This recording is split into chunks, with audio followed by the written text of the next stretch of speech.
Welcome to another episode of Sports Vibe. I'm your host, Arnav Sarkar, here with another breakdown. Big week of college football. The first week of the NFL season is done. A lot to get to and discuss. So I'll start right here with college football. Week 2 recap and the week 3 preview. Biggest game of the week, of course, was Texas over Michigan. Just a dominating win for Texas. Quinn Ewers, and Isaiah Bond. That Texas offense looked lethal. Everyone thought this was going to be, Michigan's first loss in since 2022, and Texas was going to dominate, and it appeared to be as such. I mean, Texas' offense was rolling. They're rolling early. Ewers looked confident. They scored some touchdowns, and the Michigan defense really struggled. I thought they kind of put up a better fight, try to wear Texas down, but Texas seemed to get the upper hand against UM, even from the get-go. America's game of the week or on the big noon kickoff. It was an exciting one that people really look forward to. Davis Warren didn't really play too well, 204 yards, one passing touchdown, and 2 interceptions. Donovan Edwards really shut down on the ground there, 8 carries for 41 yards. Meanwhile, Quinn Ewers went for 246 and 3 touchdowns. Gunnar Helm with 98 and a touchdown. Michigan kind of hung in there just a little bit, but by the end of the second quarter, it was Texas up by 24-3, and that's pretty much how the game went. Just really surprising, or maybe not surprising, but not what Michigan fans have been used to for a long time. They've been the team to be able to control the clock, run the ball, stop the run, and they won the national championship. They lost a lot on both sides of the ball. No Stallions, no Harbaugh, no Corum, no McCarthy. They really struggled.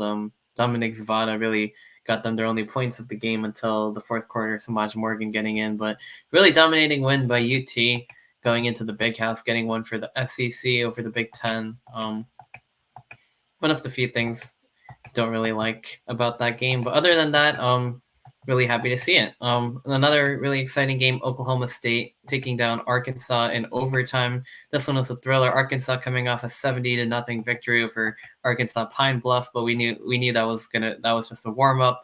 Oklahoma State, meanwhile, they played a really good FCS team, and South Dakota State beat them. But in this game, overtime thriller, Alan Bowman really got going. So did Taylon Green. It was really exciting. Arkansas seemed to have the lead early 21-7, and Oklahoma State came all the way back. And just another heartbreaker there for the Hogs. Ollie Gordon really showed up at the end after being held just to 49 yards on 17 carries, but they got the overtime win. It was definitely quite the thrilling game. Both sides, tied up, hit field goals, and I think they both missed field goals too, and then Oklahoma State able to get it done. One of the best teams in the Big 12. Utah's going to be tough to beat there.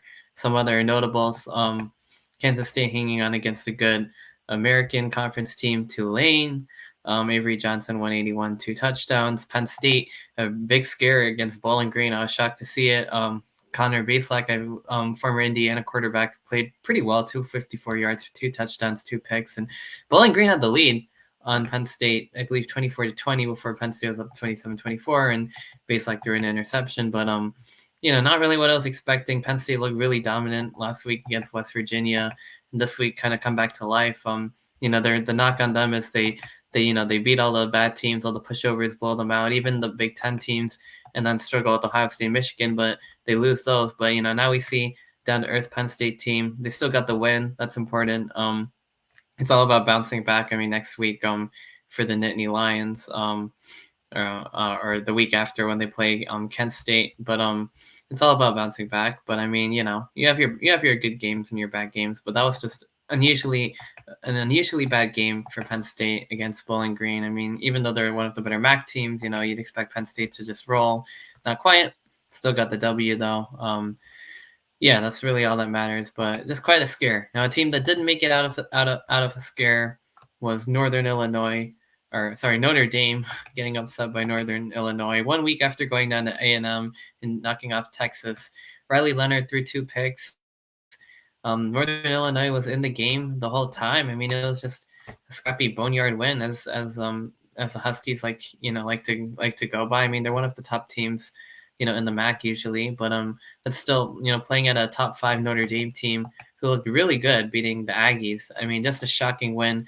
When you're able to hang around all game, I mean, upsets can happen, and that's pretty much what happened here. Ethan Hampton, the quarterback, played a really good game. Terry Brown had a good game, both receiving and rushing. 99 rushing yards, 126 receiving. But at the very end, NIU was able to pull ahead, get the field goal, and block a long field goal attempt by the Fighting Irish, and suddenly Notre Dame's playoff hopes are down the tubes, and they're on life support.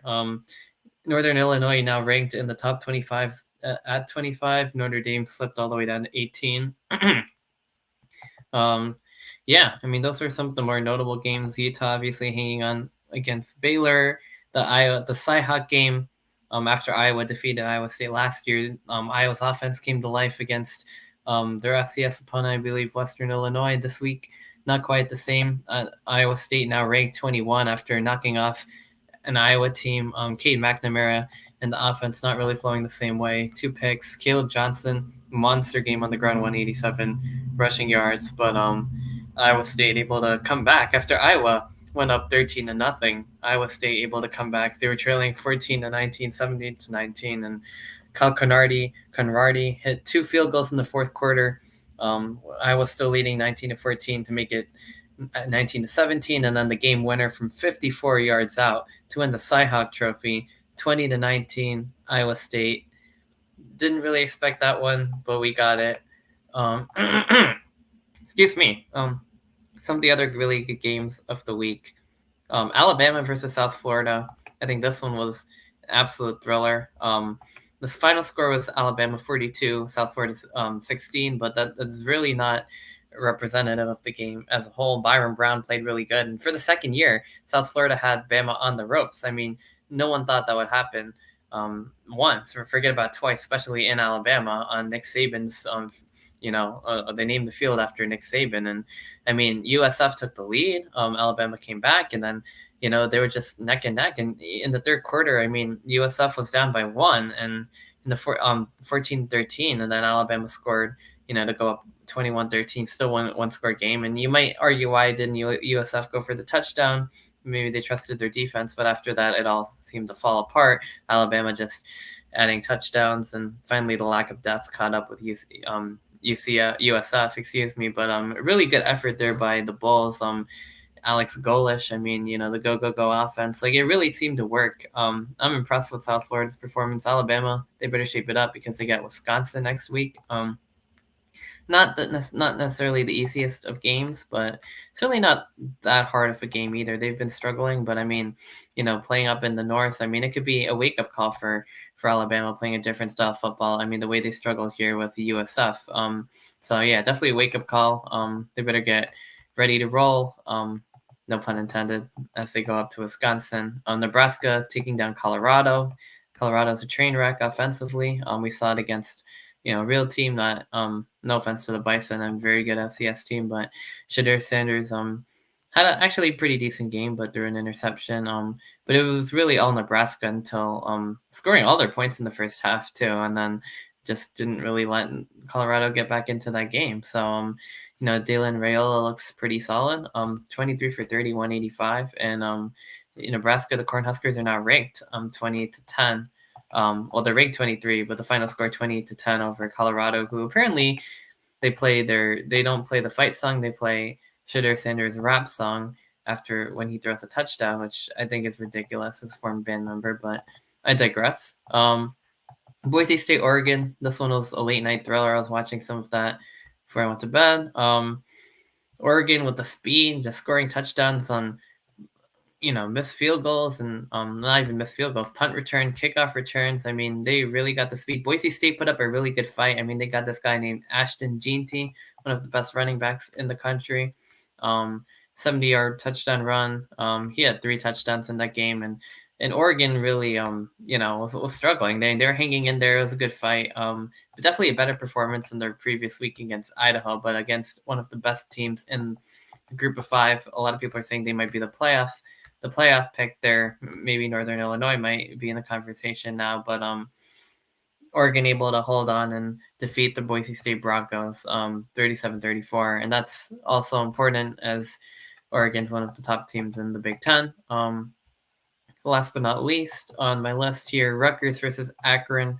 Have to pay homage to the very own Scarlet Knights of Rutgers, New Jersey, of Piscataway, New Jersey. But obviously, Rutgers getting off to a good start, 2-0. As the local team, it was a good win. Kind of like Howard, Ethan Kagmanis, this time, had some opportunities through a deep ball. Akron played impressively for their standards, I would say. I mean, they played solid defense in the beginning. They had some opportunities, weren't really able to get it done. The Rutgers defense was absolutely just ferocious, coming back and knocking their quarterback off, Taj Bullock, a New Jersey representative. I was impressed with Ethan's throw to Chris Long. He could definitely throw that deep ball. Kamanungai with over 200 yards of rushing, 3 touchdowns. I mean, Kamanungai really is that guy, and it's so impressive to see. Rutgers running back. I mean, he might be in the Heisman discussion now. I mean, he could put a team on his back. I mean, just breaking away with that speed, that physicality, that power for multiple long runs when the offense has nothing, he'll give them life and then fight for the short yards, fight for touchdowns. I mean, there was one that was called back that he could have scored and added another touchdown, but because he was stopped in forward progress. But a really good performance. I think Ethan will be just fine. As an early interception was on when he was hit, and I think Rutgers will be just fine. A little bit of some busted coverages. I don't think people expected Akron to get to 17, but still comfortable victory for the Scarlet Knights. In 2 weeks' time, they'll be going down to Virginia Tech to take on the Hokies. Should be a really good matchup there. The Tech just beat Marshall, but lost to Vanderbilt. I think Rutgers, as long as they keep their ground and pound game going, I think they'll be just fine. I'm really excited. I'm looking forward to attending that game in Blacksburg, seeing Enter Sandman, and then of course the Black Friday home opener of Big Ten opener against Washington. But that's a college football recap. Now on to the preview here. Rutgers bye week, so get to pay even more attention to other games. Arizona, Kansas State, we start the slate off Friday night, a little Big 12 action. I believe this game's considered not a conference game, even though it is a conference game because of the realignment. It's kind of strange how they had that happen, but Noah Fiftia and Arizona, both 2-0. It's a ranked on ranked. The 20th ranked Arizona Wildcats going to 14th ranked Kansas State Wildcats, both Wildcats, but 2 quarterbacks, Avery Johnson of Kansas State, Noah Fiftia, Arizona, both good teams. Both survived some tougher tests. Although Arizona actually cruised past their opponents. I mean, I wouldn't really say cruise, but they got by New Mexico and Northern Arizona. Now they're going to be the underdogs on the road at Kansas State. They got Utah next. I think this one will be interesting for the top of the Big 12. Oklahoma State going to Tulsa as well. I think they'll be in that conversation. Of course, Utah, I think, still the favorite. They're playing their in-state rivals, Utah State. Some of the other games, South Carolina off to a 2-0 start. Surprisingly, after struggling with Old Dominion, went on the road and absolutely blew out Kentucky. So a really good win there for the Gamecocks. Brock Vandegrift didn't look good. 3 for 30 and 10. I mean, and they even pulled him out and put Gavin Wimsatt, the former Rutgers quarterback, in, who had 3 for 7, 14 yards and a pick as well. So it's very interesting to see that. But South Carolina, getting off to a good start in SEC play. They took on 16th ranked LSU, who had a loss to USC, a bounce back win over Nichols, and we'll see how that one goes. That should be really interesting as well. Some of the other more interesting games, Alabama taking on Wisconsin. Alabama's first trip up north in like forever. I don't even know when the last time they went that far north was to the Big Ten. I mean, watch out. I mean, the way they struggled against South Florida, I mean, they have to get better on the offensive line. They have to get better in general. I mean, Power 5 team, a very historic matchup there. It should be interesting to see. It's a big noon kickoff game. I still think Alabama will roll. No pun intended again. But Wisconsin kind of struggled in the past couple of weeks with Western Michigan, who got absolutely blown out by Ohio State 28-14. Even South Dakota was in that game as well for quite a long time. Yeah, I mean, not pretty, but that's sometimes that is how it rolls. With Wisconsin, off to 2-0 start, but they struggle with what you consider inferior opponents. I still expect the Tide to roll. I think they better shape it up after last week's wake up call against UCF, or excuse me, USF. But next up, Boston College taking on another SEC team, Missouri, another north-south matchup, if you'll call it that. But this one's interesting. Boston College really surprised just about everybody. No one really expected them to beat Florida State. They did by 2 touchdowns. Florida State Seminoles really in turmoil there, but going down to Mizzou, the Tigers look really good. I mean, they haven't really played any teams worth noting, but Murray State and Buffalo, 2 shutouts. We'll see if Boston College puts up a good fight. I think they will, but I think Missouri is too much. A 6th-ranked team in the nation. One of my favorite SEC teams has the underdog vibe. Watch out. I think Missouri is going to be really good. I think Boston College is going to be pretty good too. They got the late night game next Saturday against Michigan State, so that should be interesting as well. And then, of course, you get Notre Dame trying to bounce back from the awful loss against NIU, taking on the Purdue Boilermakers in the Big Ten, looking to improve on 3-9 finish from last year. Can they, beat their in-state rivals? Probably not, but it should be interesting. Notre Dame, losing to Ohio State last year, but this year looking to bounce back against Purdue. I don't think anyone saw them losing to Northern Illinois, though. Going to need to win out here to make the playoff. Oregon taking on Oregon State, and Washington taking on Washington State. In-state rivalries in the non-conference. I think that's the way to go. I think Oregon and Washington should be the favorites there against the remaining 2 Pac-12 teams. You can consider them independents, but I mean, playing on the Mountain West schedule, but they should be interesting matchups to say the least. And with that, I would like to shift over to the National Football League. Week 1 is in the books. What a week 1 it was, starting with Chiefs versus Ravens. Lamar Jackson looked better, a lot better. Mahomes was the one that actually threw an interception this time, but the Chiefs, were the Chiefs, and they got Isaiah Pacheco, they got Patrick Mahomes, they've got speed now. They've got a guy, Carson Steele, who's I thought was pretty impressive. Coming out undrafted, I believe. But in terms of receivers, that was their main problem last year. They're gonna be better this year. They got Rashee Rice back again. Some legal troubles there, but Xavier Worthy, out of Texas, first touch, ran past everyone. They haven't even introduced Hollywood Brown to this offense. So if you thought the Chiefs were a problem last year, just watch out.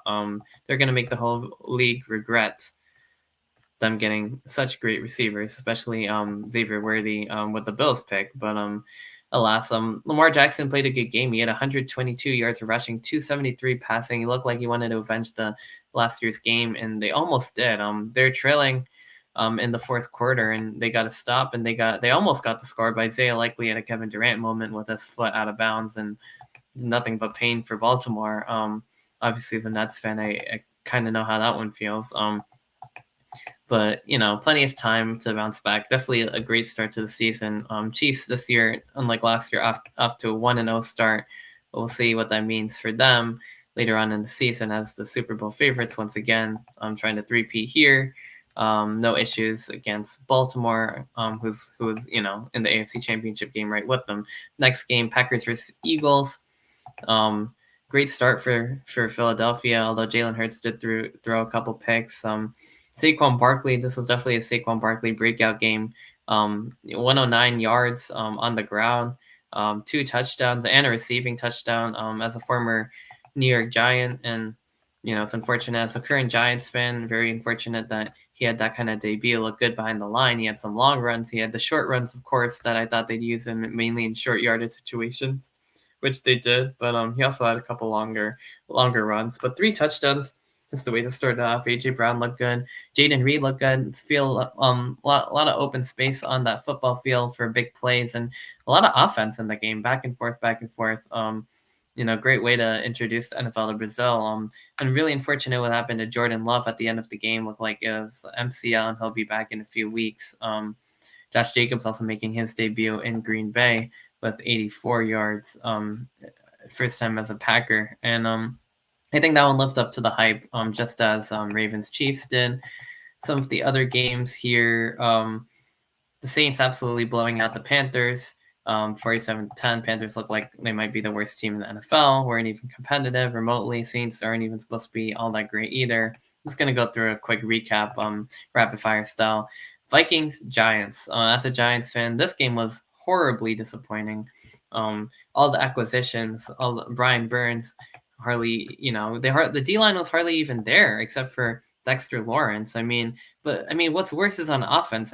Singletary, 10 carries, 37 yards. But on the flip side, the only player who really got going was Malik Neighbors, 5 receptions for 66 yards. And Daniel Jones, like, he has protection, he has receivers. If he still can't play, he's really not the guy. 22 for 42, 186, and 2 touchdowns. You've got to be kidding me. This is year 6, and Daniel Jones is still playing like it's year 1. I don't know why like so many Giants fans, thought he'd be better, but I thought, like you invest the right, team around him, like he'd be the 2022 Daniel Jones, or at least he'd develop it. It's only one game, but it's just a horrible game. This was supposed to be an opponent that the Giants could have beaten. The schedule gets a lot tougher after next week. And meanwhile, Sam Darnold looked like Tom Brady. I was so shocked to see that. 19 for 24, 208, 2 touchdowns and a pick. Aaron Jones, 94 yards in his first game with the Vikings. Another player who went to a division rival, former Packer. Justin Jefferson, his usual self, but a little bit of a slow day. 59 yards and a touchdown. Had a couple of big plays, but other than the fumble in the beginning, Drew Phillips punching it out, dove on by Bobby Okereke, and a couple of field goals there, including 50-yarder by Graham Gano. It was all Vikings. Touchdown passes, wide open touchdown passes, busted coverages, and Daniel Jones throwing 2 red zone interceptions, including a pick 6 to injure Van Ginkel. And it's just disgraceful. They go to Washington next week, who they always beat, but I don't know. It doesn't look good. I'm not enthused. Keep this train on the road here. Patriots getting a huge upset against the Cincinnati Bengals. I don't think anyone saw this coming.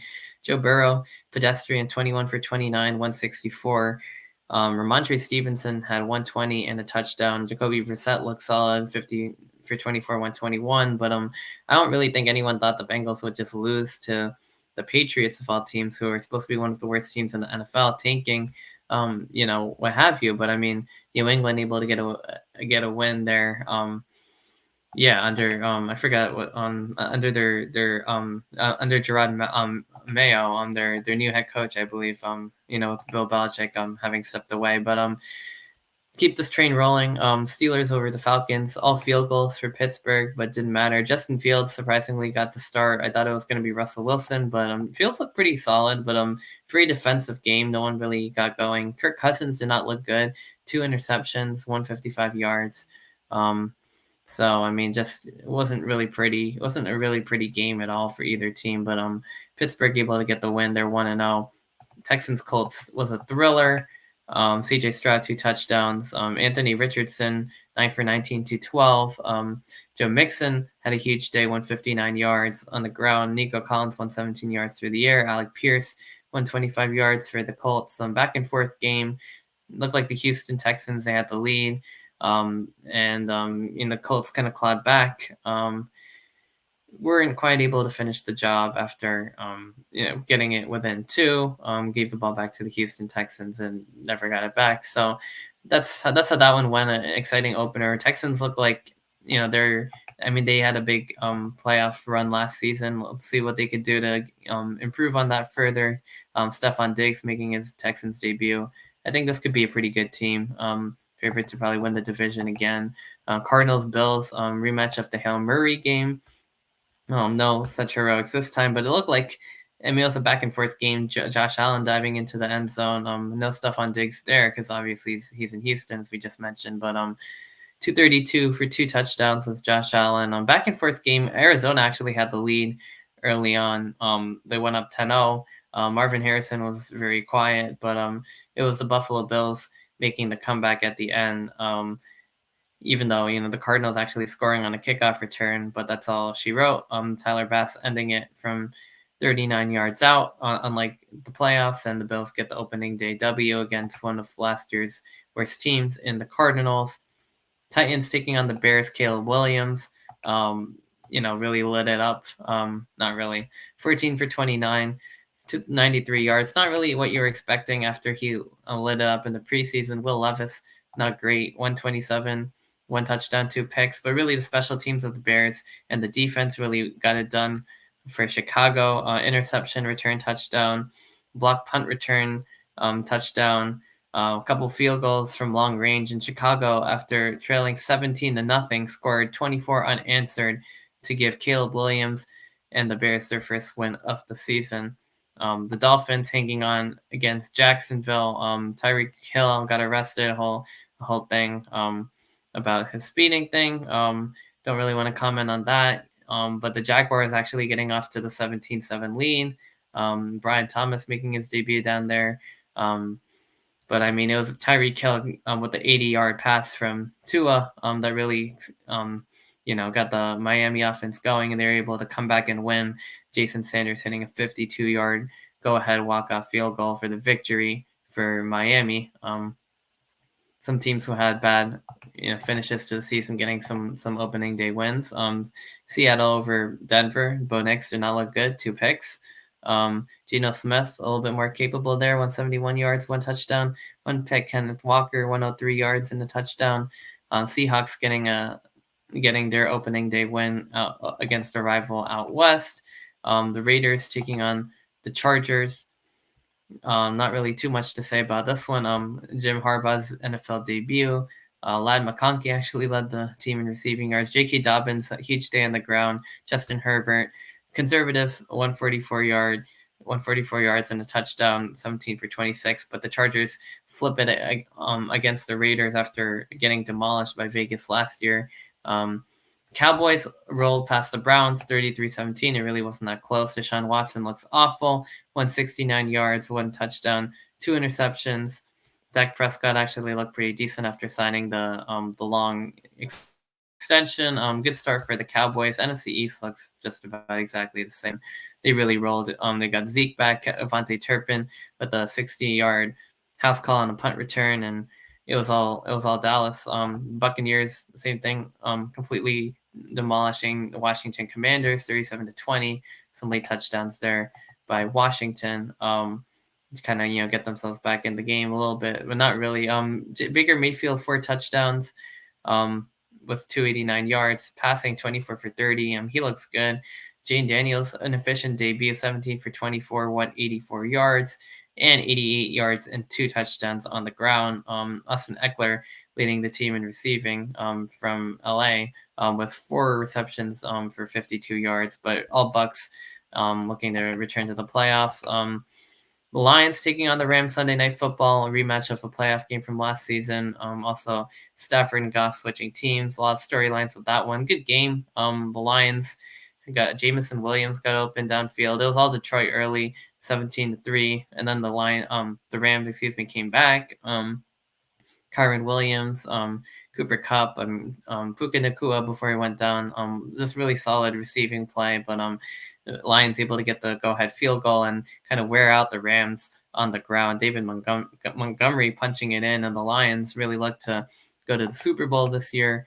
The only team probably that's standing in their way might just be the 49ers, who beat them last year. And Aaron Rodgers made his much-awaited, anticipated debut with the New York Jets after tearing his ACL last year. First drive of the game this year, no such issues, thank God. But it was all San Francisco. Aaron Rodgers threw a pick, bounced off defender, but Brock Purdy looked efficient. No McCaffrey, Jordan Mason really stepped up, 147 yards and a touchdown. Jawan Jennings had a nice day as well. So did Deebo Samuel. The Niners look like they're rolling. They look like they might be the favorites in the NFC. I think the Lions will be in that conversation. I think Philadelphia will be in that conversation. Green Bay, maybe as well. But yeah, I mean, and then of course, Ravens, Chiefs. It's really early in the season to predict these kind of things, but it seems like all the off-season favorites had solid week ones. Except for you could say the Bengals. But I guess to wrap this one up here, looking ahead to week 2. Some of the big games: Dolphins versus Bills. Always a big game when those two play. Two of the best in the AFC East. Or probably the two best, although the Jets, may have something to say about that. This one in Miami gonna be hot, but should be a good game. I would think. Excuse me. 49ers taking on the Vikings. Vikings just demolished the Giants. Can they do it? How do they hang against a much tougher opponent in San Francisco, who just knocked off the new look New York Jets with the defense and the receivers, and Niners had a comfortable win there. Going to take on the Vikings. Can the Vikings step it up against a much higher level of competition? Is really the storyline of the game there.